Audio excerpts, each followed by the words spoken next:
Hey Psychers, today we have a very special guest come all the way from LA from TYT Sports. It's Francis Maxwell. Thank you for having me. Thanks I love for your coming. little graphic. Yeah, That's awesome. Science. We like science. We like science. So you might wonder if on a science show why we brought the sports guy. We're here to talk about concussions. Very serious issue. Everyone's kind of freaking out about concussions right now. They are. They're absolutely freaking out about concussions. But it's because it's in the movie industry now with Will Smith's movie, but still NFL fails to really budge and acknowledge that it's so serious in comparison to the other sports. Like they're the prominent sport where it's a dreadful situation. Many players suffer from CTE, etc. So I think it's good to bring science into it. Yeah. Science is going to solve the problem. Well, speaking of bringing science into it and science solving the problem, I wanted today to talk about a few new technologies that are being brought into sport. Yeah. To help prevent or treat concussions. Yeah. So the first one I wanted to talk about is mouth guards. So there's this awesome new technology that's come out where mouth guards have been embedded with LED lights and sensors inside the helmet, so that when a player has a minor concussion or a major concussion, their mouth guard will light up with an LED color, for green for no problem and then red if it's really serious.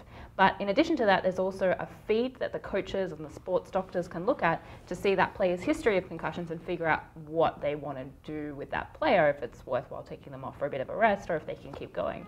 You know, that out of anything that I've heard, like it's so intelligent to have that to put forward. I think it's awesome. It's going to be honest with me, see people running around with their mouth guards lighting up in the first place. Yeah. I mean, but there's no stopping this going forward into other sports like boxing, like using the mouth guard. Like, I mean, how many times do they get hit to the head as well? It's only a certain amount of time before the trauma kind of takes over when in that situation. But I think that it needs to be something like this. It needs to be something obvious, so that it's not internal. You know what I mean? So it's like, oh, that guy's mouth guard's yellow. Like he needs to be going off, rather than the coaches being like, it's really it can be changed by their bias. Do they need to win the game? Is this a vital player that can still play on? So something like this, as you mentioned, portraying it to the world. Yeah. This guy needs to be subbed. That's a good point. There's a lot more pressure on clubs to actually take that player off. If everyone in the world, everyone watching can see, yeah, he did have an injury.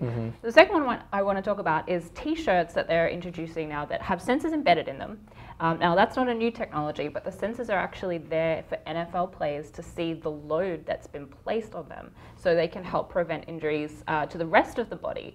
Now, do you think this is a new piece of technology, but whether or not the NFL is going to choose to use it is still a question mark? What do you reckon? So do you have any more information in terms of like, does it alter their equipment? Does it add extra weight? Is it something that is because it's all about, when it comes to NFL, like these players, as I know, playing sports, very superstitious, right? You don't want to be wearing anything that's going to hinder your game. You don't want to adjust what you like. If people suddenly come up to me when I was playing football and be like, oh, you need to wear these special type of football boots, but they might alter your game a little bit, I would be in my own head. I'd be like, oh, it's because of the boots. That shot that went 30 yards over the bar, it's because of the boots. So if it doesn't alter, and it's almost like it doesn't change the way they're setting their game plan up, then I think that it's still an important thing to put in place. I mean, more often than not, my brother works as a sports scientist for Celtic, Glasgow Celtic, a football team in the UK, and what he does is he hooks them up with systems and vests when they're training so that he can monitor everything. Now that's training, that's one thing, but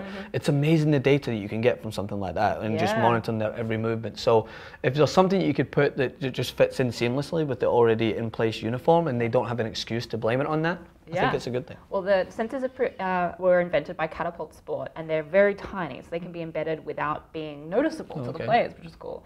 They also, as another source of data, so as you mentioned, data is a huge thing in sports right now.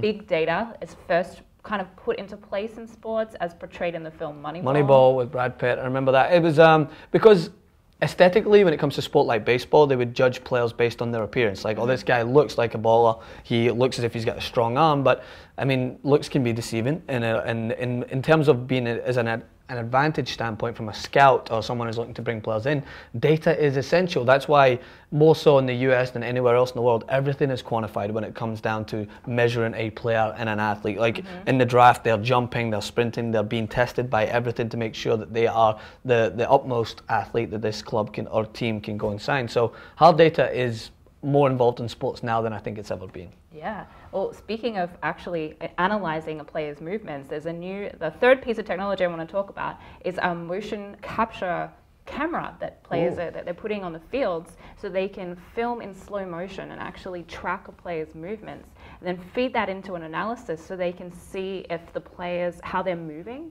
and also detect if they're moving incorrectly. So if they're like running slightly wrong, and that means that are more at risk of injury over the long term, even if it's like something that's really, really tiny about their gait or the way they move, then, and particularly for sports like weightlifting, where your posture is going to be absolutely essential. Crucial. Yeah. They can now actually analyze and say, look, you're like, you know, you're half an inch off when you do this motion. Yeah. I'm glad this was all introduced when I stopped playing sports, rather than my running technique where my arms are everywhere, and they'll probably be like, wait, you're doing this wrong. Yeah. But I mean, all this technology is great, but what happens if we just strap everyone up with a Fitbit?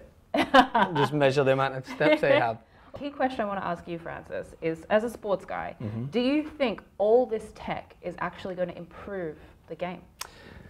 I think to a certain degree, as long as it doesn't alter the game itself, right? Because in my favourite and beloved sport, world football, yes, not soccer, but I'll call it world football, as I like to call it. There's a lot more technology brought into the game to assist in with rule making, right? So like they introduced goal line technology, where to see if the ball is actually over the line or not, and it stops the game for maybe 10-15 seconds. So everyone was open to that. But then they're talking about introducing technology to find out whether players are on or offside, and I think stuff like that is going to change the game a little too much. But when it comes to introducing technology to see how athletic these players are and get the most out of them, then that, I mean, I'm all for that. There was a show that was once premiered on Sky Sports, and I was blown away. It was testing Cristiano Ronaldo, the Greek god specimen of football. Like he's built to be a machine for football. And they put him to the limit. They tested his sprinting compared to an athletic sprinter. They tested his jump. And all that science blew me away of how it was like fast twitch muscles, everything worked together to showcase how athletic he was. So as not a big science guy, I was blown away. So there's a lot more science being used in sport, and hopefully making the game better and making our athletes safer. Yep. Thanks for watching PsyQ. Thank you, Francis, for joining us. Thank you for having me. Chatting sports science. Yeah, it's awesome. Check his video out. We were talking about concussions over on TYT Sports. So if you click the link up here. Right here. Here? Right All right, here. put it Right here. here. You can see Francis and I talking about concussions and how players are at risk and how we really might need to change some of the rules. So check that out. See you guys next time. Thank you. Hi everyone, I'm Jayde Lovell, resident science nerd on the Young Turks Network. You're watching PsyQ, and we know you don't want to miss an episode, so please click the subscribe button down below.